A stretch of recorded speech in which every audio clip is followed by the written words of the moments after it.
Okay, so in your video you say pretty much that I assume your counter plan. I mean, you didn't state it was your counter plan, but the only kind of structure you had was mentioning that you think that we should strengthen math and English. We should invest more money in that and buy more computers, I guess.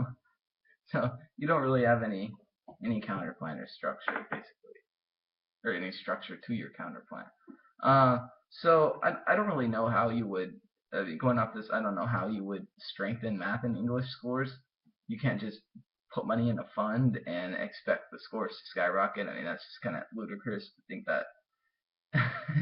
And also, you're saying that you're not really disagreeing with me that CPR is important, or really that it should be implemented in high schools. You just are arguing that it's not feasible. So I guess this whole debate rests on me proving your arguments wrong and proving that CPR in high schools can't be feasible. So you mentioned that we're behind in math skills compared to China, India, Japan, Germany, and Denmark. Well, according to the survey of adult skills by the Organization for Economic Cooperation and Development, only Germany is above us of the five countries you mentioned, and that leaves China, India, Japan, and Denmark lower than us. And I mean, they're not even on the chart. So I don't know where you got that fact, but it's not checking out. Um, you also say we need new computers for a digital age, and that everything will, quote unquote, everything will be digital for future students. But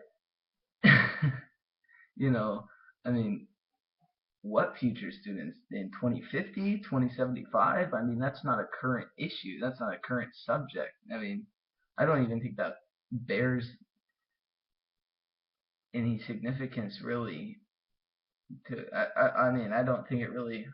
I'll just I'll just leave it at that. I mean, it's not really a valid argument. Plus, computers are very expensive. Technology for all, if we rely on the government to provide technology for all the students, that's going to be a lot more expensive than my plan of education reform through implementing a cheap, quick 5.5 hour CPR program in high schools. Also, you said that kids won't be able to remember training or be comfortable using it, but I mean, if you like scare them a little bit before they learn the CPR, or tell them how this will be vital, could be vital to the health of their mom or dad or other family members later in life. I mean, I bet you that I'd bet money that they'd pay attention.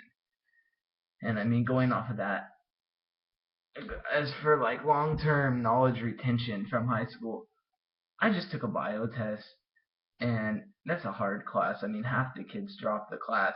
I didn't even study for the final. I mean, I was thinking about it before I even wrote this. What wrote this debate speech, but I mean, I was relying on knowledge I learned 5 or 6 years ago in a high school bio class. I mean, I didn't think I'd be using that. I had no interest whatsoever in it, but I still retained it and got a B plus on the final. I mean, there you go, knowledge retention. Also, you said that the kids won't be comfortable using it, but imagine if they see mom or dad, grandma, grandpa, aunt, uncle, sister, brother, whoever, drop just out of daily life, just drop out of a from a cardiac arrest. You best believe that they'd probably use CPR. I mean, I'd use CPR to save someone I loved, regardless of whether or not I was comfortable. I mean, being comfortable or not is kind of selfish. I don't think that's really a valid argument either. Um, and I mean, I'd definitely save the life of somebody I didn't know if there was nobody else around that was jumping in with CPR. So there's that argument. You say CPR doesn't work for cardiac arrests. I don't know where you got that, man, but the American Heart Association says that CPR can triple a victim's chance of survival. I mean, the key is doing CPR before paramedics arrive and keeping the blood flowing through the person. If you don't do CPR, they're going to die. If you do CPR, they have a chance of dying, but they also have a chance of living, you know. So also you say it won't work because kids feel forced to learn it. Kids feel forced to learn anything in high school, and you don't see them like purposefully not retaining that information because they feel forced to learn it. I mean, they're not stoked on it, but they're learning it. Also, you say that well, they'll need to renew certification many times later in life. Yeah, but that's only if their work mandates it. I mean, quite frankly, I don't know anybody who gets a CPR certification if they don't need it. I mean, if we're getting kids certified in high school and maybe only 10% of them will need the certification for work or something later on and would have gotten the certification anyway. That's like 90% of kids getting CPR certified who wouldn't have gotten CPR certified in any other case. So, or without the CPR program in high school.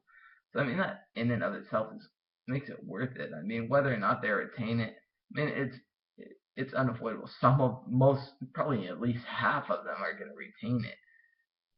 It's just, I mean, it's a matter of making a difference. You also say kids won't use CPR for a while, but the American Heart Association again shows that 88% of cardiac arrests occur in the home. So I mean that's people in your family. I mean, you're going to use that, and you say that cardiac arrests occurred between the ages of 55 and 80 most commonly. I don't know where you got that figure, but if that's true, that could be anybody in your family. I mean, we're not old now, but our parents are aging, our grandparents are aging, our other extended family members are aging, and I mean they're in that category. So CPR training is important for high schools. Implement it in the high schools, and you will see results. Okay, thank you.